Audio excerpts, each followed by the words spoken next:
Hello and welcome to Penny Thoughts.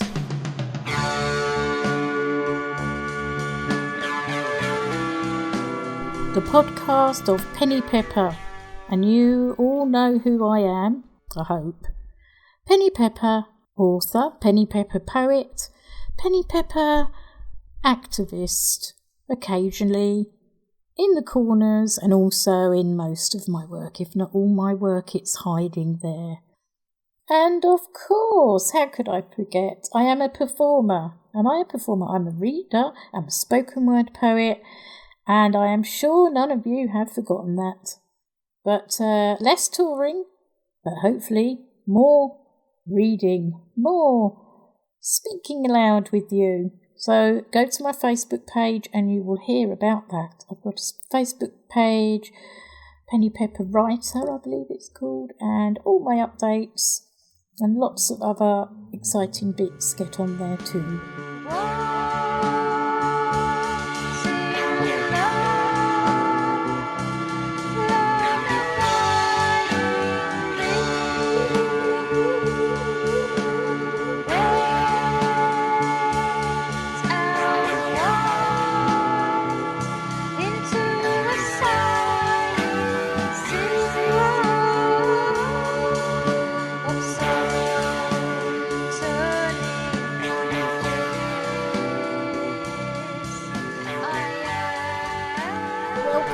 To a little frilly Valentine's special in the corners, in the dark, maybe because I don't really believe, I don't believe in all that commercialised shite.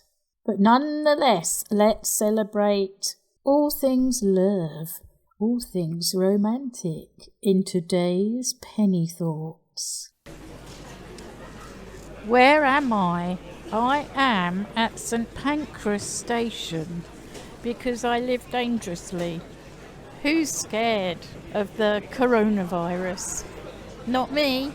I can't resist going shopping in this place of many people and marvellous meetings and exchanges. It's one of my favourite places in London.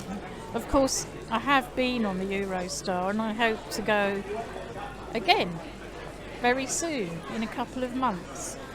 But at the moment I am just wandering around.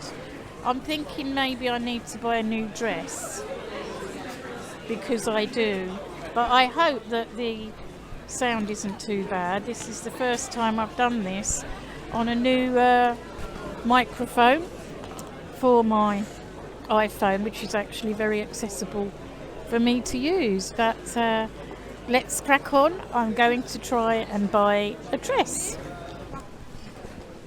I'm moving along now, going through the crowds. It can be a little scary because there's a hell of a lot of people. And Oliver Bona, I'm going to see what we have in this lovely shop. I'll be back in a minute.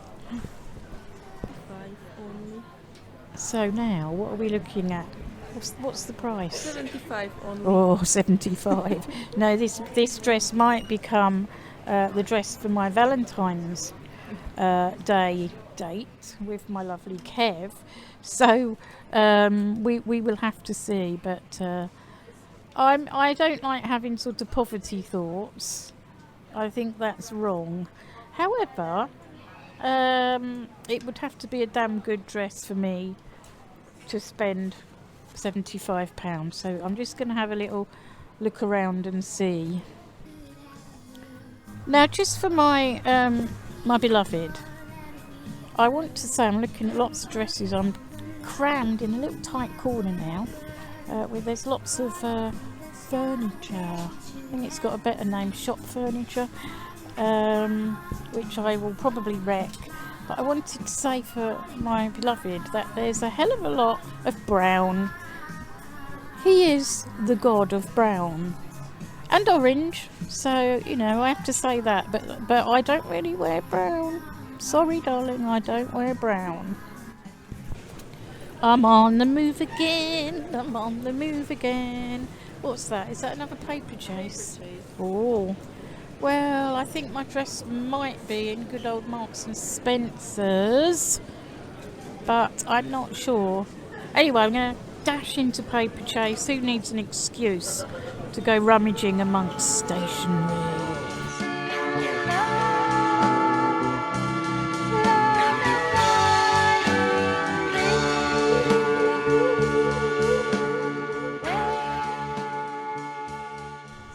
I'm hoping that I'm not booming too much.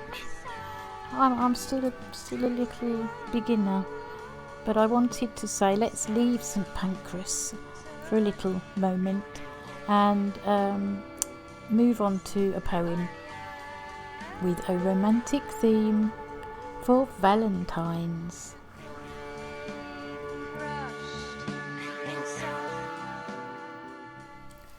So this poem, which is it's quite romantic, but it is called A Pre-Raphaelite Blizzard. I went to you in the blizzard, snow fell in a frosting of tears. Your heart that was beaten and withered awoke from a sleep of great years. You're still that pale man who shivered, whose words are icicled spears. They hang like lost dogs on a gibbet, howling, but no one shall hear. I ache to the thoughts that I savour, like Janey in her lost, lonely years, and at your dark door how I waver, wondering who will appear. You smile, and here is my refuge. The moonlight shines away near. My pellucid skin blushes red rouge, and you kiss me away from my bier. But we know when love should be shattered. We know what is wrong is unclear. For a moment, a pause, we mattered, and that memory is worth any fear.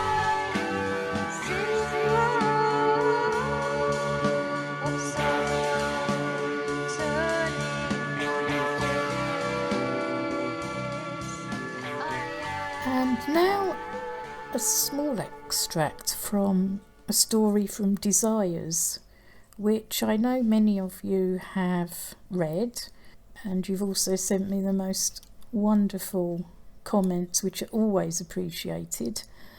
Every writer loves to know that readers enjoy their work, and this was quite something, because for those of you that don't know, Desires is an erotic collection of fiction that is stories of disabled people in relationships, having sex, having traumas, sadness, broken hearts, barriers, obstacles, but jogging along in life, exposing what is not usually seen. And I wrote the original copy in 2003.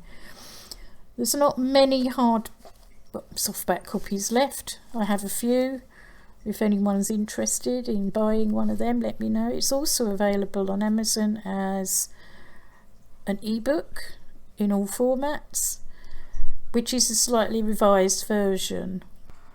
Yes, I forgot to say that e-version is called Desires Reborn, and I believe it's available on Amazon and other ebook platforms, and it's not very expensive at all, so do enjoy.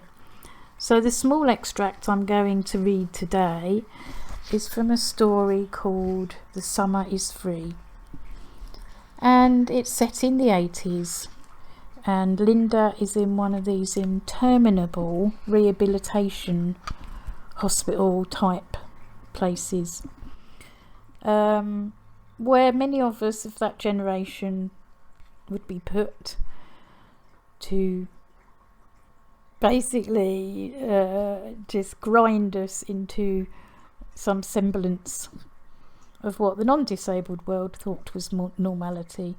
But life will out and love will out, and so Linda has struck up a relationship with Mark, who is a young porter, supports the miners' strike, anti-Thatcher, and things develop. They came to a clearing. At the centre of this clearing was a small stone building with a domed roof, held up by several thin pillars. Under the roof, a stone bench circled around a larger central pillar that was decorated with ragged ribbons of ivy and bindweed. Jumbles of trees surrounded the open area, throwing down agitated shadows. What a weird little thing. Why do you think it's here? Linda shivered. But it smelt green and earthy as the heat of the sun baked the space. The land used to belong to some Lord Bloggs or other. You know, the scum aristocracy. He pushed her chair so she was beside the stone bench where he sat down. I think it's just a forgotten curiosity. He paused to reach into his pocket and pulled out a tin. Linda watched as he removed a scrawny-looking roll-up. She realised it was a joint. "Can I try some?" she asked, after he had taken a long drag. "Have you done it before?" He looked at her doubtfully. "It might react badly with medicine or something." "Oh, of course, I do it every night, you bugger. Nurse Humpty Hampton back there supplies it." "Don't be so silly. Let me try." She grinned, and he held the joint out for her to take. Her small fingers strained to get hold of it. Without speaking, he pulled it back to ease between her lips. She took a tentative suck. At once she felt harsh warmth fly through her blood and float into her head. "Okay, Lynn?" "I can't get out of this chair easily. You've seen me wobbling about. You'll have to help me." She didn't think it would be all that comfortable, but decided she wanted to be closer to him. This was Mark. She felt okay, and he knew about her situation. It was silly to be suddenly embarrassed about the shape of her body and her so-called limitations. When he put his hand on her leg, she was still surprised despite her nighttime imaginings. "What are you doing?" "Touching your thigh, actually. Do you mind?" He stroked up and down, edging his fingers under the hem of her skirt, and smiling.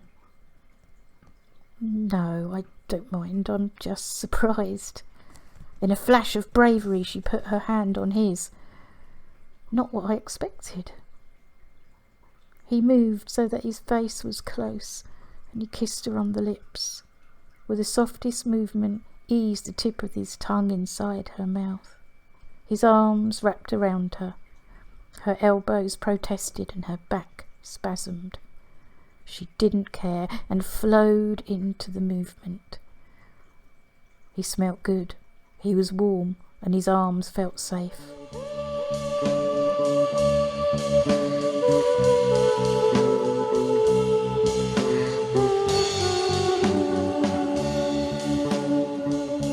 So having mooched around St Pancras, I keep calling it, we know it as St Pancras, and me and the lovely Liz Carr will often try and catch up for a quick cuppa.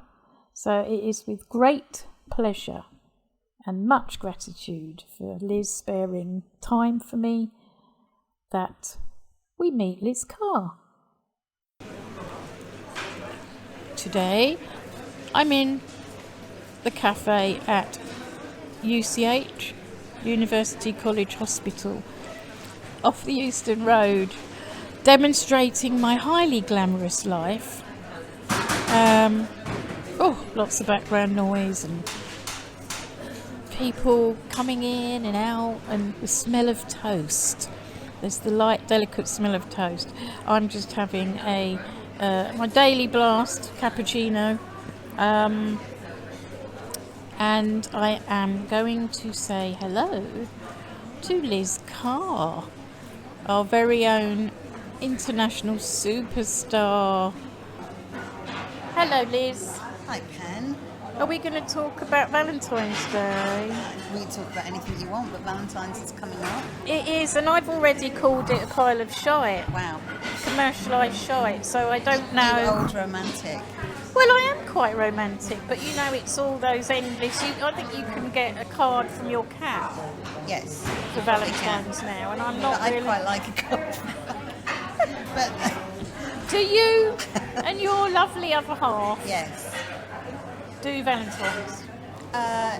Yes. Madly? No. No, we don't. But then we would celebrate anything. I think there's the whole crit thing of appreciating everything and celebrating everything and being happy to be alive. So we Absolutely. do. So we have the day that we met, the day that we first whatevered, the day that we it's first date, first met, first slept together. And do you remember that? Yeah, Oh. I remember all those things. I do. I remember the biggies. I was thinking, what did we do last year for Valentine's? Usually nice food, being cozy, being together. But we also do romantic things or thinking of each other things that aren't about that day. And I think that's what you're saying. It's like, why should it be this one day? And of course, there is that pressure. Before I was with a partner. Before I was with Joe, it's a day where you just feel a bit inept. I don't know whether you should or you shouldn't, it's a different matter. But I did, because you feel I'm missing that one thing that I'm being told I should have today, because love's being so glorified in that day. And so I think it is a problematic day, and maybe this should just be you celebrate those days that mean something to you. Yeah, I don't think. I'm not totally against it. I mean, I live in Hastings, where you have a festival a week, which is great, and we have one coming up soon, which is Fat Tuesday, and that's like our mini Mardi Gras, which we've just created, and it's wonderful. But is there, I know you always know this stuff. Is there some kind of pagan reason why we celebrate Valentine's on the 14th?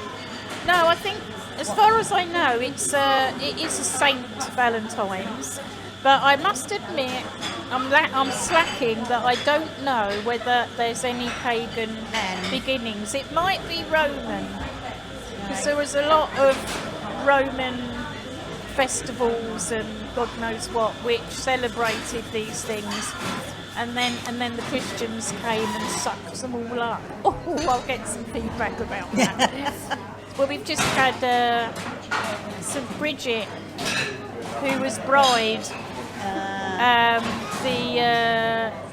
And she was a Celtic goddess of visions and poets, and also the beginning of spring, and it became Candlemas. So it's possible. Yeah. But I do love Valentine's, but I think you're absolutely right. If you're not in a partnership, it can underline it can underline. And really, even if you're together, like I think last year, it was in between my dad dying and my dad's funeral.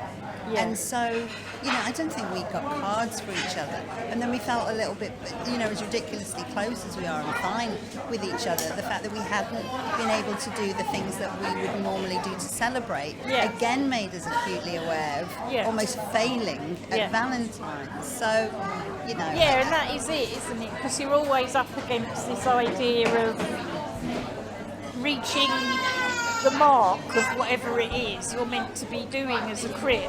And if you haven't got a partner, you haven't got any money, blah, blah, blah. And I suppose that's it. It's that inherent pressure to buy the biggest card. Mind you, my other half, Kevin, has booked. We're going to, this will make you pull a face. It will make Liz pull a face. We're going to a jazz evening. Oh. Wow. Yeah. Does he love you? Yeah. Hopefully it's nice, tuneful jazz. Right. I'll have to report next month on how we got on, and we're going for an Italian. It's very nice. So we will be, and it is our 10th year anniversary, roughly. So I like the roughly there. Well, because I can't remember exactly. the day we met. I know that he asked me out, and I said no. So Do you remember that? Do you remember the first time Joe asked you out? Oh yeah. But we were doing everything on text, so we sort of got it together. I vaguely remember that. At a friend's leaving do. Yeah. Then they left, and I got her number from this friend. So Joe was with her friend Lisa, and I was at home, and then I got Joe's direct number, so we just texted, and then we very quickly worked out this was going somewhere. We just knew anyway. And so the next day that we could make, that was on a Friday, was the next Friday. But what was weird is on the Thursday, there was a disability arts event that we were both going to. I was performing at, and Joe was PAing for someone at the BBC. And so we did see each other, so that was very kind of hot in a sort of foreplay way. Yeah. And then our date was the next day. We met under the halo at Angel, up at Angels. So which they keep talking about pulling it down. So we're very passionate. We don't want it to be pulled down. No, I lived in Islington too, guys, and that's where the Angel is. And there's some lovely wings with the halo, and I hope that it doesn't go as well. I think I sort of knew it from, before I lived near there, I knew it from Monopoly. Oh, yeah. The Angel Islington. Yeah, if you've heard of it, it's like that. So. It's funny you say about texting though, because I think that kind of thing's quite good for Crips. Kevin chatted me up through Messenger on Facebook. Yeah. Because you've actually got some barriers removed, weirdly, in that way. But thank you, Liz, as always. Can you give one last words of wisdom around romance? Romance. Just one. Romance, I think. Love. The tiniest things mean the most, and one of the things that I love most, and it's priceless, is holding hands with my wife. That's it. That's the time. I feel really close to her. I love doing it. I completely feel in love with her. It doesn't cost anything. There's no pressure. We can do it every day. It's just weird, but yeah, those teeny tiny things are more than all the cards and the chocolates. And I agree. And we don't often get that naturally in our lives at times, the holding and touching. No, and I think, and I say that also knowing that I was not in a long-term relationship till my mid-30s. So I also get how painful Valentine's can be, in which case buy the stuff for yourself. Buy those ridiculously shaped boxes if you want. Otherwise, just buy a big box of dairy milk or whatever your vegan alternative is, or whatever it is. Buy it for you, because that's the other thing. It's like, bugger it. You're being told when to celebrate it. Celebrate yourself. I totally agree with that, Liz, and thank you very much Thanks, for being Pen. part of Penny Thoughts. And I want to say thank you for listening. I want to thank you for, I hope, enjoying the music, which is another track from my album Spiral Sky by Spiral Sky, and yes, I chose it because it's called Wanting Love Lullabying Me, written about 1983. I actually don't remember the lyrics, but I know it's about longing, and I'm still very pleased with it, but hope you enjoy that. And a huge thank you to my incredible friend Liz Carr for having that chat with me about Valentine's. So, as Liz says, let's enjoy every moment we have for ourselves and with our loved ones. And on that note, I will say goodbye. Thank you. And I will see you next month. It's going to be an International Women's Day special. And if there's anything you would like to hear or ask me, please do. You can find me on Facebook, Penny Pepper Writer, Instagram at Miss Penny Pepper, Twitter at PenPep. Time for me to go, I think. Thank you, my lovelies, for your support. And I will be back next month. Bye bye.